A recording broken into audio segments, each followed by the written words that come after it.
সালে স্বাধীনতার পর মরহুম শেখ মুজিব আপনি আমাদেরকে নিষিদ্ধ ঘোষণা করেছিলেন। ৭২ থেকে ৭৫ আমরা কাজ করতে পারি নাই। আপনি পার্লামেন্টে বলেছিলেন জামাতকে দাবিয়ে দিয়েছি।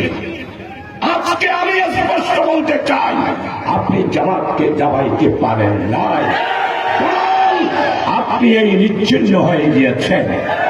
আজকে আপনাদের এখানে বলতে চাই, যারা আমার প্রিয় বন্ধুরা জামাতকে দাবাই দিতে চান, এইখানের সম্মানিত সাবেক বিষয়ে নাম ধরতে চাই না, আপনি অনেক গালাগালি করেছেন। জবাব দেব না, জবাব আগামী পার্লামেন্ট নির্বাচনে দেব। 2024 সালে সাবেক প্রধানমন্ত্রী শেখ হাসিনা জবাব যে কত বড় কারামতের দল। 24 সালে 31শে জুলাই 14 দল, তার মধ্যে আপনাদের সাবেক এমপি তরিকত ফেডারেশন ছিল।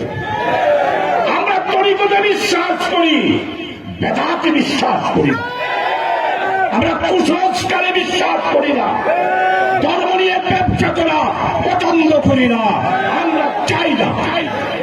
আপনারা 14 দল জামাত ইসলামীকে নিষিদ্ধ করার জন্য প্রস্তাব দিলেন, আর শেখ হাসিনা ফুলে ফেপে স্বরাষ্ট্রমন্ত্রী দিয়ে 31 তারিখ জামাতকে ব্যানিশ ঘোষণা করা হল।